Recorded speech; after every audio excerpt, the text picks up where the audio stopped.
Welcome, deep divers. Today, we're heading somewhere you probably think you know pretty well. But trust me, there's way more going on under the surface than you might think. Oh. Where are we off to? Believe it or not, the land of Oz. Okay. The Wizard of Oz, L. Frank Baum. Exactly. It's a classic story. Dorothy, Toto, the yellow brick road. This powerful wizard who can grant wishes. Sure, everyone knows it. But what if it wasn't just a kid's fairy tale? What if Dorothy's whole desperate journey, from struggling Kansas, looking for this amazing wizard only to find out he's a total fraud? What if that was actually a deep, hidden allegory? An allegory for what? For the turbulent, often really frustrating political world of late 19th century America. So now that is an interesting lens. Because, that era, the late 1800s in America, it looked glittery on the surface, didn't it? Huge national growth, industry booming. But like the Oz story suggests, that shiny outside, well, it often hid some pretty deep problems. Corruption, political deadlock, and real social and economic hardship for regular folks, especially farmers and industrial workers. It actually got a nickname for that very reason. It sure did. So our mission today is to really peel back those layers. We want to unpack the political scene of what we call the Gilded Age. Yeah, explore the big issues that dominated Washington, the massive discontent it stirred up across the country. And look at the grassroots movements that popped up, trying to find solutions because, frankly, the federal government seemed either unwilling or maybe just unable to act. It's about understanding how this time of incredible progress was also this crucible of huge societal change and how so many Americans just felt completely left on their own. Okay, let's start by setting the stage with that name, the Gilded Age. It's a phrase coined by Mark Twain, actually. Right, along with Charles Dudley Warner, in their 1873 satirical novel, The Gilded Age, A Tale of Today. And that word gilded, it means something specific, doesn't it? It does. It means, covered with a thin layer of gold, but underneath it's something less valuable, maybe just base metal. Huh. And Twain and Warner thought that perfectly described the era, this appearance of national growth and industry just glossing over really stark economic inequality and, corruption everywhere. It sounds like politicians were mostly looking out for business interests. Oh, absolutely. Often in exchange for political backing, sometimes just plain wealth, graft, bribery. It was pretty rampant. And their novel really doesn't hold back. There's this brilliant quote, I think it's Colonel Sellers, sarcastically describing Congress. Oh, yeah? He talks about how they spend weeks investigating bribery, then weeks more on members who literally bought their seats. And he asks, how long does it take to disinfect itself? And the answer? About 2 weeks, generally, meaning Congress spent 10 weeks of a session basically cleaning up its own messes. Just scathing commentary. It really is. And it points straight at the core issue. Weak leadership and all this corruption. National politics back then, say roughly 1870 to 1900, it was just marked by really ineffective leaders. Presidents didn't have much real power. Very little. Elections were super close, often highly contested. You even had 2 presidents win the Electoral College without the popular vote. Wow. So without a clear mandate, presidents often felt like they owed favors to powerful party bosses or, wealthy donors, which just fed into the graft and bribery cycle. Think about machine politics in the cities. Like Tammany Hall in New York. Boss Tweed and the rest. They ran things through patronage, controlling votes, dishing out favors. It was a whole system. So with presidents being weak and politicians, shall we say, distracted, what did this actually mean for regular people day to day? What was the cost of the government basically doing nothing? The cost was huge. Almost nothing got done federally, even though problems were piling up. Cities were overcrowded, sanitation was terrible, disease spread. And out in the country. Farmers were facing real economic hardship. So Americans needing solutions, they had to look somewhere other than Washington. And that's key to understanding those grassroots movements we'll get to. Yeah, okay. And a really stark example of this whole political mess, this weak leadership, is the election of 1876. Oh, definitely. It happened right after a major economic crash, the Panic of 1873. So things were already tense. So who were the players? Well, the Republicans nominated Rutherford B. Hayes. He was governor of Ohio, seen as favoring hard money gold and some civil service reform. Crucially, he had a clean record, unlike the previous Grant administration with its scandals like Credit Mobile. Okay, and the Democrats? They went with Samuel J. Tilden, governor of New York. He was a millionaire who'd actually made a name fighting corruption, even prosecuted Boss Tweed. So both candidates were kind of promising reform. Sounds good on paper. But how did the campaign actually play out? Was it nasty? Oh, it was a real mess. The Republicans used the bloody shirt strategy. Basically, waving the literal or figurative bloody shirt of a fallen Union soldier, reminding everyone of the Civil War and painting Democrats as disloyal. Oof, subtle. Not at all. Democrats, meanwhile, just hammered on Republican scandals, and neither Hayes nor Tilden really campaigned themselves. They let newspapers and party people do the dirty work. And then the election itself. Huge controversy. Tilden actually won the popular vote by almost 300,000. He was one electoral vote short, just one. And results from 3 states, Florida, Louisiana, South Carolina, were disputed. Both sides claimed fraud, miscounting, total chaos. Wow. So how did they even resolve that? I mean, 1 vote short? Well, this is where it gets really, really interesting. The House set up a special electoral commission, 15 members, and what came out was the Compromise of 1877. Basically, the Republicans cut a deal with Southern Democrats. What kind of deal? They said, look, if the commission, which had an 8-7 Republican majority, gives the win to Hayes, he'll pull the last federal troops out of those 3 southern states. Pull the troops, but that would mean... Exactly. The end of radical Reconstruction. It let Southern Democrats, the so-called Redeemers, take back control. And the commission voted strictly along party lines, 8-7. Hayes was president. That's quite a deal. What does that tell us about politics back then? Well, for African Americans, it was a disaster. The Great Betrayal, they called it, abandoning all the progress made after the Civil War. Yeah. But what's maybe more surprising is how little public outrage there was over this obvious backroom deal. It showed this growing acceptance, maybe even preference, for an inactive federal government. People bought into laissez-faire, hands off. Yeah, kind of. There was this feeling that maybe government meddling had caused the Civil War. So this compromise just set the stage for more weak presidents and more deals happening behind closed doors. It's a pretty bleak picture. So given that paralysis, that culture of deals, it's no surprise people got mad. What were the specific things that really got Americans fired up? Well, one huge issue was patronage. The whole spoils system versus this growing demand for civil service reform. The spoils system? Mm-hmm. It's basically giving government jobs to your friends and supporters, right? Exactly. Didn't matter if they were qualified. It was payback for political favors, essential for keeping the party machine running, especially when elections were so incredibly tight. You mentioned presidents winning without a popular majority. Yeah, every single president from 1876 to 1892 won with less than 50% of the popular vote. So every favor counted, every job was currency. And this wasn't new. It went back to Andrew Jackson booting out hundreds of federal employees in 1829. So it was baked into the system.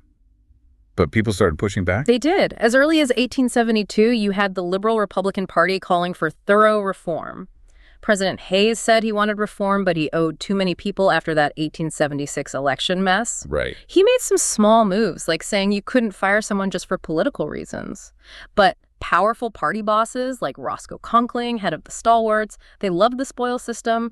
They still held most of the cards. Sounds like reform was stuck. What finally broke the dam? Tragically, it took an assassination.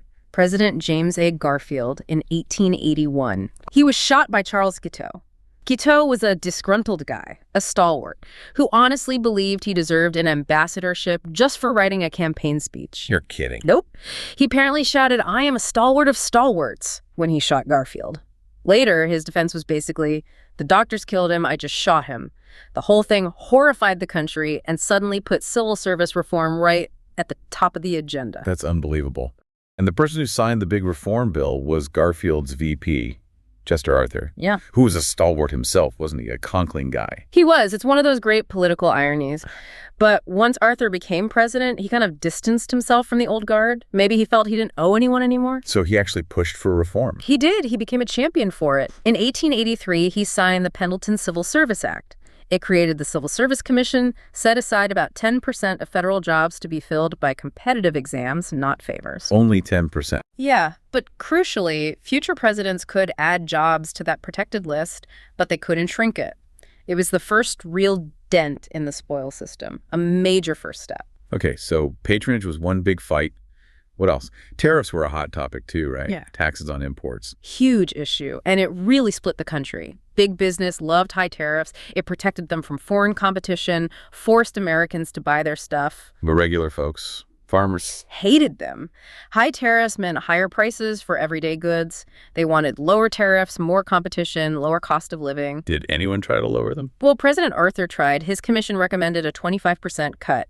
But what Congress passed, the mongrel tariff of 1883, barely cut rates by 5%. The industrial lobbies were just too powerful. Then Grover Cleveland, a Democrat, came in. He thought tariffs were too high. He did. And he also pushed for the Interstate Commerce Act in 1887, creating the ICC.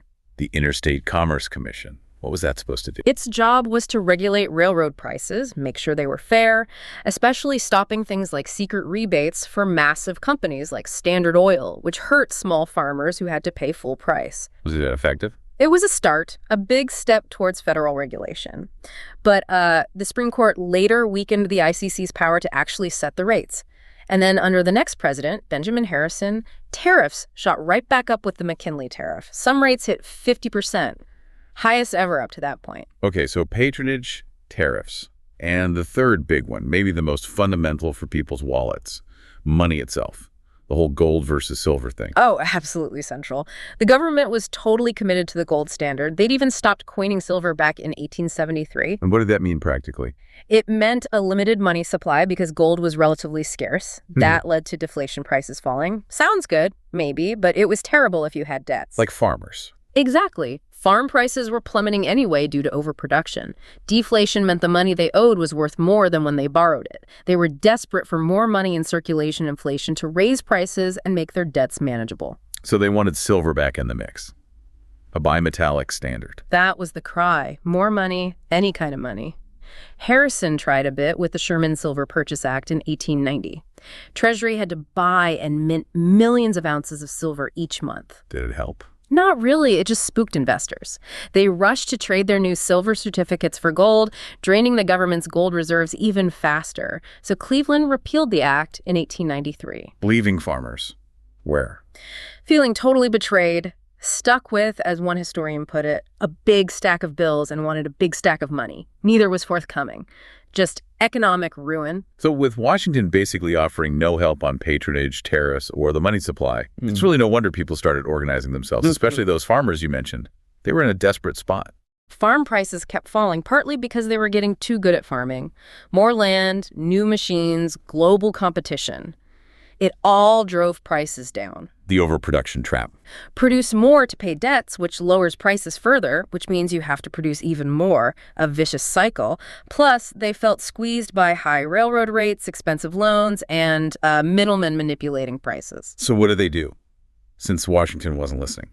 They organized, much like workers were forming unions in the cities. One of the first big farmer groups was the Grange, the Patrons of Husbandry, started in 1867 by Oliver Hudson Kelley. The Grange. I've heard of that. How big did it get? Huge. 1.5 million members pretty quickly. Kelley's idea was for farmers to form cooperatives, pool resources, bargain for better shipping rates, buy supplies cheaper together. Did they get involved in politics? They did, especially at the state level. They pushed for Granger laws in places like Wisconsin and Illinois to regulate railroads and grain elevators. There was even a political party, the Greenback Party, pushing for paper money not backed by gold. They actually elected about 15 congressmen. But those successes didn't last. No, the courts often struck them down. The Supreme Court's Wabash decision in 1886 said states couldn't regulate interstate railroad rates, which really gutted the Granger laws, and the Greenback Party faded. So what came next? The Farmers Alliance, starting in the mid-1880s. This was even bigger, a national network of regional alliances. You had the Southern Alliance, the Northwest Alliance. And wasn't there a Colored Farmers Alliance, too? Yes, remarkably. Led by Tom Watson, it had about 1 million African-American members. Altogether, the Farmers Alliance had maybe 2.5 million members, a massive force. That's incredible. And what about women? Were they involved in the alliance? Very much so. About 250,000 women joined. They saw the alliance fighting for their family's survival, but also as a way to gain political experience and push for their own rights, like suffrage. Any famous names? Mary Elizabeth Lease from Kansas was a powerful speaker. She famously told farmers to raise less corn and more hell. I like that. And the alliance had some big ideas, right? Like the sub-treasury plan. Yeah, that was their most creative, maybe most radical proposal. The idea was the federal government would build warehouses or sub-treasuries. Farmers could store their crops there when prices were low. The government would give them low-interest loans, maybe 80% of the crop's current value, using the stored crops as collateral. So farmers get cash immediately. Right. To pay debts, buy supplies.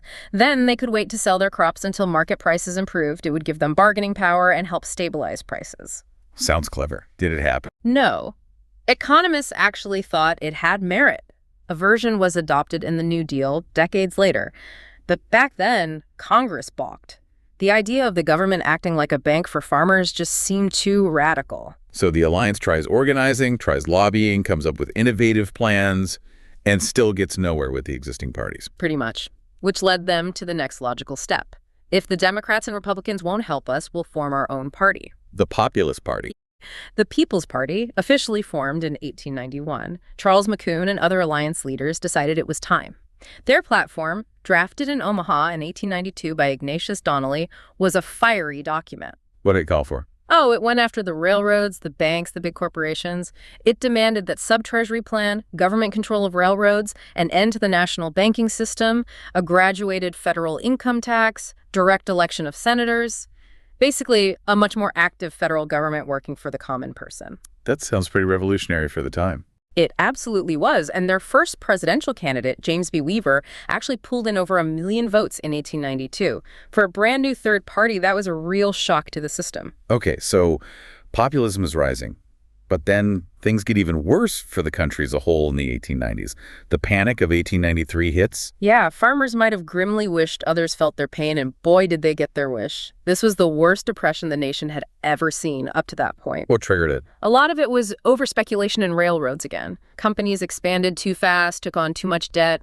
When a big one like the Philadelphia and Reading Railroad failed, it started a chain reaction. Banks failed, businesses closed. How bad was unemployment? It shot up incredibly fast, from maybe 3% to almost 19% nationally. Some states like Michigan hit over 40%. Millions were jobless, soup kitchens, homelessness.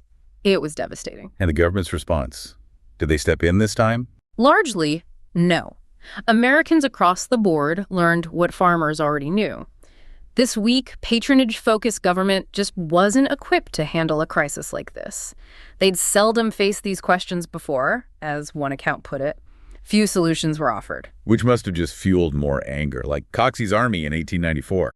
Jacob Coxey, he was a businessman from Ohio, actually. He led a march of unemployed workers all the way to Washington, D.C. Did they want? They had a specific proposal, federal funding for public works projects, like building roads to create jobs. The march started small, but grew to about 500 people by the time they reached the Capitol. And were they heard? Nope, completely ignored. In fact, Coxey and some other leaders were arrested, the charge, walking on the grass on the Capitol grounds. You're kidding.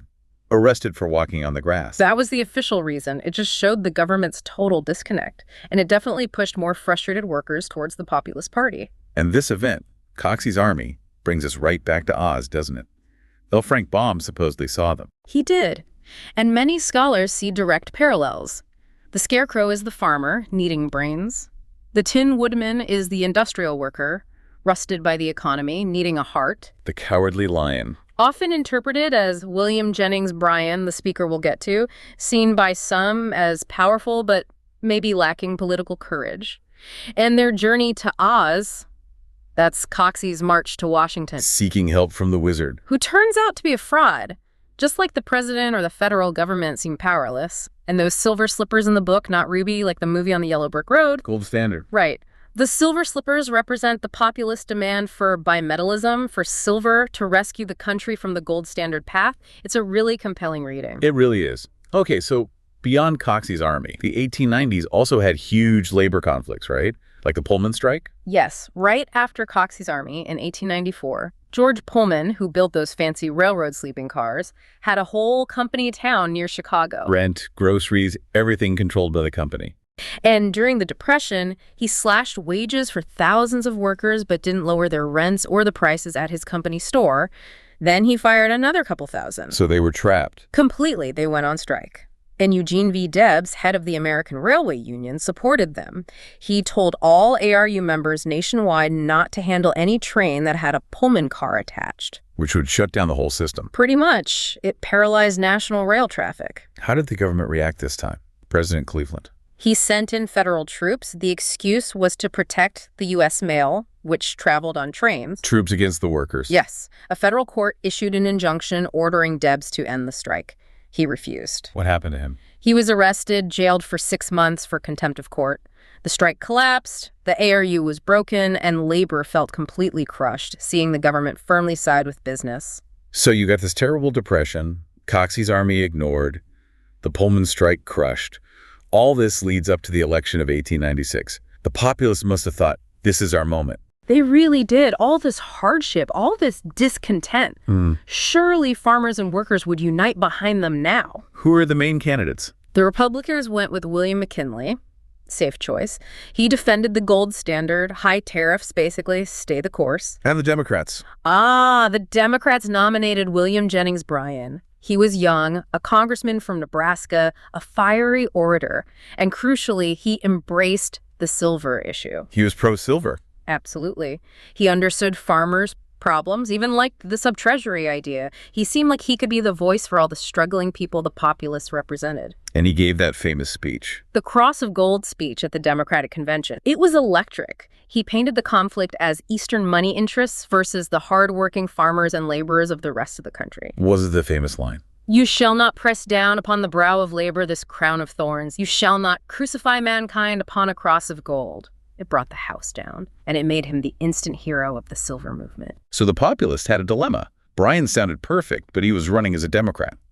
Do they nominate their own candidate and risk splitting the pro-silver, anti-McKinley vote? Or do they endorse Bryan, join forces with the Democrats, but maybe lose their own distinct identity in the process? What did they decide? They took the gamble.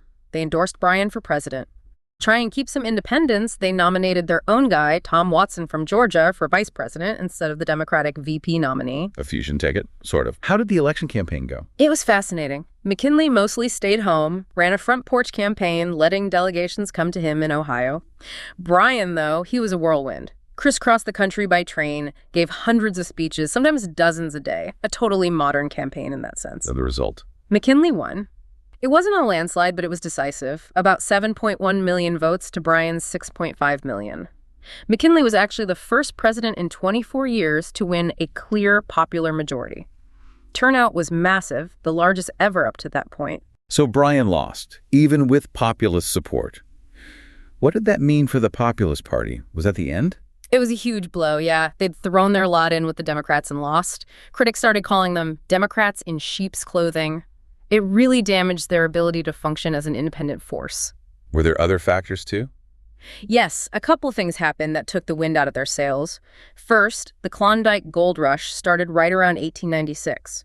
Huge amounts of gold discovered in Alaska. Which made the gold standard look more workable. Exactly. It increased the money supply based on gold, easing some of that deflationary pressure. Second, the Spanish-American War was looming in 1898. Wars tend to boost the economy, increase demand for farm products. It lessened the immediate sense of crisis for many farmers. So the Populist Party itself kind of faded away after 1896. As a major national party, yes. But their ideas, their spirit, didn't disappear. They put issues on the table that wouldn't go away. Right. So wrapping this up, this deep dive, we've seen the Gilded Age. Shiny surface, but underneath, lots of corruption, economic pain, and a government often MIA. Which forced regular people, farmers, workers, to organize, to shout, to demand change, leading to this populist movement. And even though the party itself didn't last, its impact was huge, wasn't it? So many of their radical ideas back then, a federal income tax, direct election of senators, more government regulation, even aspects of the sub-treasury plan, they eventually became mainstream. They became law later, often during the progressive era. It shows those calls for change weren't just noise. They laid the groundwork. Their vision was just maybe ahead of its time. Definitely. Those grassroots movements really did shape what America would become. For sure. So think about that. Considering the challenges back then and how unresponsive the government initially was, what's the big takeaway? What does this tell us about the power, maybe even the necessity, of citizens and grassroots movements pushing for change, shaping a nation's destiny? Something to chew on until our next deep dive.